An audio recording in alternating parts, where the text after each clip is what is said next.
பரந்தூர் விமான நிலையத்தை கைவிடுவதாக முதலமைச்சர் திரு ஜோசப் விஜய் அறிவிச்சாரு.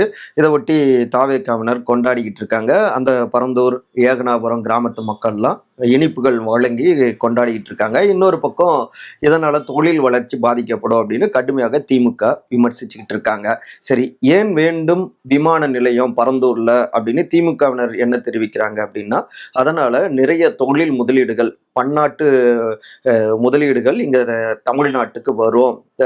இனி வருங்காலங்களில் எதிர்காலத்துல விமான போக்குவரத்து பயணிகளுடைய எண்ணிக்கை அதிகரிக்கும், சரக்கு போக்குவரத்து எண்ணிக்கை அதிகரிக்கும். அவை எல்லாவற்றையும் சரி செய்வதற்கு இந்த புதிய விமான நிலையம் அவசியமாகும் அப்படின்னு சொல்றாங்க. மூன்றாவதாக இதனால நிறைய வேலை வாய்ப்புகள் உருவாகும் அப்படின்னு சொல்லியிருக்காங்க. நான்காவதாக வர்த்தகம் பெருகும், அதன் மூலமாக துணை வர்த்தகமும் நிறைய அதை நம்பி சார்ந்து நிறைய வர்த்தகம் சூப்பராக வரும் அப்படின்லாம் அவங்க பாசிட்டிவாக சொல்றாங்க. பொருளாதாரம் உயரும், தொழில் வளர்ச்சி ஏற்படும். இதுதான் ஒரு லைன்.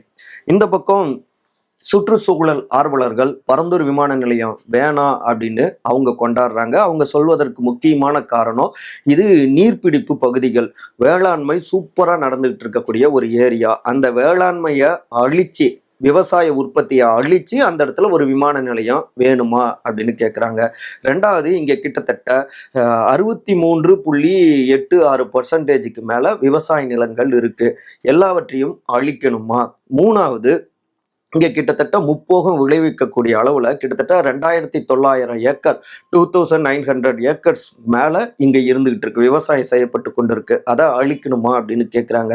அதற்கடுத்து முக்கியமாக இங்கே பெரிய அளவில் கட்டுமானங்கள் நம்ம கொண்டு வரப்ப இயற்கை பெரிய அளவில் பாதிப்படையும். இந்த நீர்பிடிப்பு பகுதிகளில் அடியில் போயிட்டு நீர் தங்காது. மழை வெள்ளம் வந்ததுன்னா அப்போ மேலோட்டமாகவே நிறைய அளவில் அது பெரு வெள்ளமாக ஓடும். ஏற்கனவே பள்ளிக்கரணையில் அப்படி நம்ம பார்த்துருக்கோம், சென்னையில்.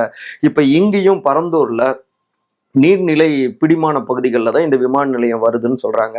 ஸோ அந்த இடத்துல இதை கொண்டு வந்தா பெரிய அளவில் இயற்கை பாதிப்படையும் அப்படின்லாம் சுட்டி காட்டுறாங்க.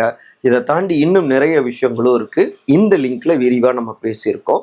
உங்களுடைய கருத்துக்களை, பரந்தூர்ல விமான நிலையம் வேண்டுமா வேணாமா அப்படிங்கிறத பதிவு பண்ணுங்க. இப்போ அந்த இடத்துல தொழிற்சாலை தொடங்குவதற்கு பதிலாக வேளாண்மை நிலத்தை மக்களுக்கே திருப்பி தரணும் அப்படின்னும் கோரிக்கைகளை முன் வச்சிட்டு இருக்காங்க பல்வேறு தரப்பினரும்.